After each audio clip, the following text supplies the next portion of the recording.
Sebenarnya ingin melihat limbah parasetamol di Teluk Jakarta. Kalau lagi kena limbah itu gelap, nggak kelihatan apa-apa, air seperti susu. Ada limbah parasetamol di Muara Angke dan Ancol. Benar, ya kita temukan ya. Saya tidak setuju kalau dikatakan Laut Indonesia sudah tercemar dengan parasetamol.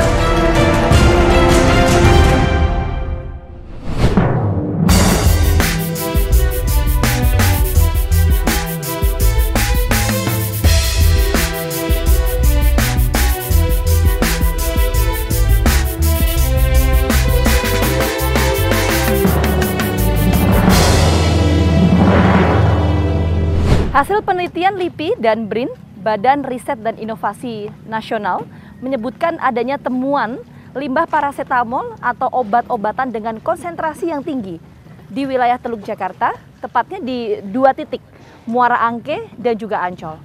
Hasil penelitian ini tentu menghebohkan publik, lantaran dengan adanya limbah parasetamol atau obat-obatan dengan konsentrasi yang cukup tinggi, ini berdampak terhadap biota laut dan juga manusia.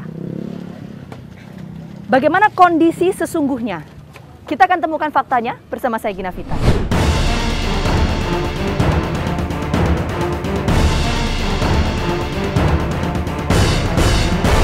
Teluk Jakarta tercemar parasetamol. Inilah paparan mengejutkan dari hasil penelitian Badan Riset dan Inovasi Nasional bersama Universitas Brighton, Inggris tentang air laut Jakarta.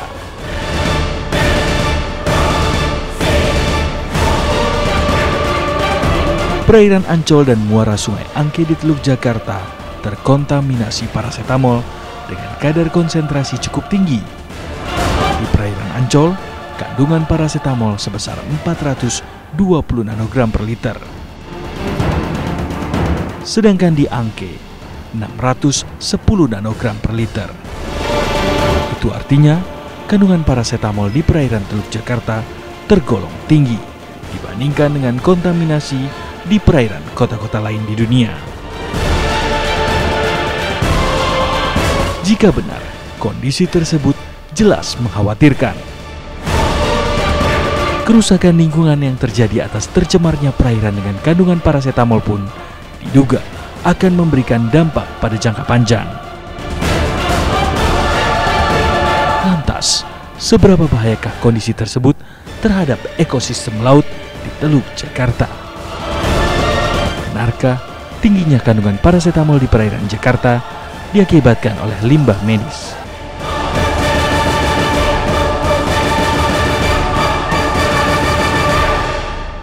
Dari Kali Adem kita akan menuju ke 2 titik di Muara Angke dan juga Ancol untuk mengetahui kondisi terkini di sana. Karena informasi yang disebutkan oleh peneliti LIPI menemukan adanya limbah parasetamol dengan konsentrasi yang cukup tinggi. Nah, seperti apa faktanya? Kita akan temukan.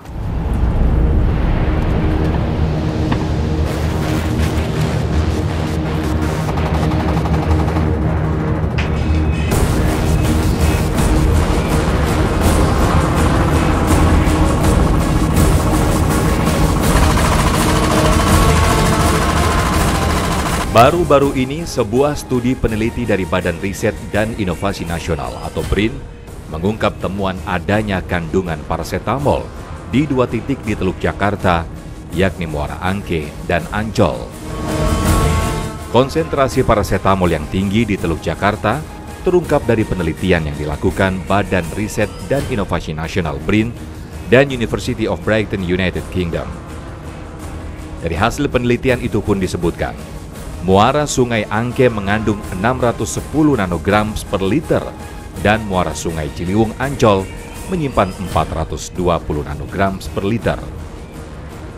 Riset yang dilakukan di tahun 2017-2018 ini memiliki hipotesis awal pencemaran disebabkan oleh pengelolaan air limbah di Jakarta yang buruk. Perahu kami pun terus mengarungi laut Teluk Jakarta. Sepanjang mata kami memandang, kondisi laut Jakarta memang tampak sudah bersih. Namun siapa sangka jika air laut yang kami lalui ini telah terdampak oleh konsentrasi parasetamol yang tinggi. Ya, Sudah sampai perjalanan saya nih di kawasan Ancol, pemirsa, tapi menempuh perjalanan dari wilayah Kali Adem menuju ke kawasan Ancol ini membutuhkan waktu kurang lebih sekitar 1 jam. Dan di kawasan Ancol ini, kalau Anda lihat di belakang saya, pemirsa, memang dikelilingi oleh beberapa kawasan ya. Ada kawasan industri, dekat sekali jaraknya sekitar 1 km dari sini. Kemudian juga ada kawasan pemukiman warga. Di kawasan Ancol ini, pemirsa, merupakan lokasi yang dijadikan uji sampel oleh beberapa peneliti, salah satunya adalah LIPI pada tahun 2017-2018 yang kemudian menyatakan bahwa di kawasan Ancol ini terdapat limbah parasetamol atau obat-obatan dengan konsentrasi yang cukup tinggi. Nah, hasil penelitian ini meskipun dilakukan pada tahun 2017-2018 tapi baru dirilis oleh peneliti LIPI ini di tahun 2021. Yang menjadi kesulitan tim fakta adalah air laut yang kini telah tercemar oleh konsentrasi parasetamol sangat sulit dideteksi oleh kami. Pasalnya, limbah parasetamol ini tak seperti limbah pada umumnya terdapat di laut.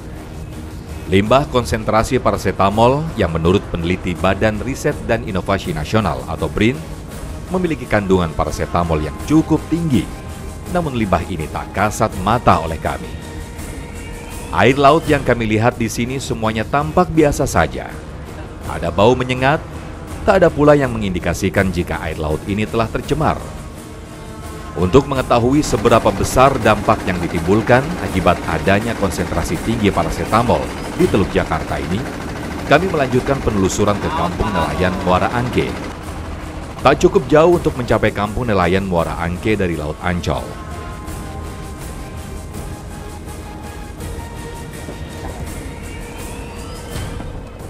Saat ini saya sudah sampai di Muara Angke, pemirsa. Ini merupakan lokasi pemukiman warga yang mayoritas ini berprofesi sebagai nelayan. Kita akan coba gali informasi dari para nelayan terkait dengan informasi adanya limbah parasetamol. Salah satunya adalah di Muara Angke. Kita akan temukan faktanya. Mayoritas nelayan di kampung ini adalah sebagai pencari kerang. Hampir semua pijakan kaki kami di kampung ini telah ditutupi oleh kulit kerang. Bagi nelayan kerang di kampung ini, limbah parasetamol yang beritanya kian marak dalam seminggu terakhir bukanlah sebuah cerita baru.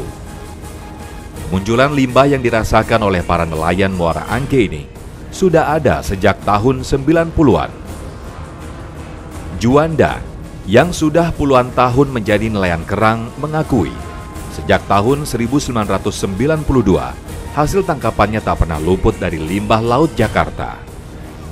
Dari tahun 92 sampai sekarang Bapak sempat mengalami kerang-kerangnya ini ada yang mati, kurus karena limbah tuh dari tahun 92 berarti? Kalau hujannya turun, air got kan otomatis kan dikuras, dibuang ke sungai-sungai yang terdekat kan kita rumpunnya di sini. Kerang hijau nggak jauh. Jadi pada dampaknya pada mati. Tadi kan Bapak juga menyampaikan ya Pak ya, selain ketika nyari kerang itu juga sempat menyelam. Ya.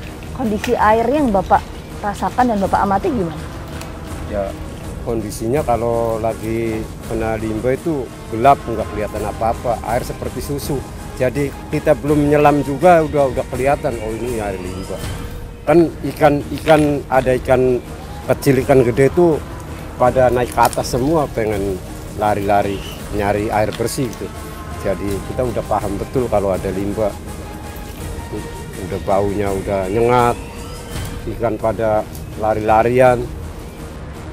Tampaknya konsentrasi tinggi parasetamol yang terdapat di Teluk Jakarta belum sangat dirasakan oleh para nelayan kerang di Muara Angke. Bagi nelayan Muara Angke, kerugian yang didapatkan adalah ketika curah hujan yang tinggi dan air laut berubah warna, karena hal ini merupakan faktor terberat yang dialami oleh para nelayan kerang di kampung ini. Tak peduli apakah limbah yang ada sekarang ini adalah limbah parasetamol atau limbah lain. Bagi Juanda, persoalan limbah di tempat dirinya mencari pendaringan bukanlah kali pertama yang dirinya alami. Jadi kita merhatiinnya begini, oh kalau anginnya timur kencang tuh, itu situasi bagus tuh buat kerang. Kalau anginnya dari pinggir tuh, darat tuh kan, hujan terus anginnya dari pinggir kan, ini larinya ke laut nih, kotoran tuh itu kena dampak langsung. Oh ini tiba-tiba kerang kurus ya. Kalau kira-kira berapa sih kerugiannya Pak? ya kalau kita kan bikin rumpun kan modal kan 7 jutaan, terus tiba-tiba kena air limbah pada mati nih kerang, ya itulah ruginya itu. Cerita soal air laut berubah warna dan berbau ternyata tidak hanya dialami oleh Juanda. Cantel yang berprofesi sebagai seorang penyelam kompresor pun menceritakan hal yang sama kepada tim Fakta. Tak tahu apakah bau dan berubahnya air laut yang dirinya rasakan merupakan limbah yang berasal dari konsentrasi tingginya parasetamol yang ada di lautnya. Namun hal ini kerap Cantel rasakan ketika dirinya menyelam untuk meraup rupiah di dalam laut. Waktu 20 tahun ya, udah 20 tahun setiap harinya tuh Bapak nyelam. Itu gimana Pak? Ya kadang-kadang katanya ada limbah. Katanya ada limbah, tapi Bapak merasakan sendiri tuh? Saya kadang-kadang air tuh bau seperti bau apa namanya? Selain berbau apa lagi Pak yang diamati dan dirasakan? Bau, kedua airnya keruh, putih seperti susu itu. Seperti susu. Dan itu sudah terjadi, sudah lama atau baru-baru ini atau gimana? Kadang-kadang biasanya kalau musim hujan tuh baru di apa namanya air itu ada. Kesadaran akan perusahaan industri yang tidak membuang limbahnya ke laut sangat diharapkan oleh Cantel dan seluruh nelayan di Indonesia khususnya.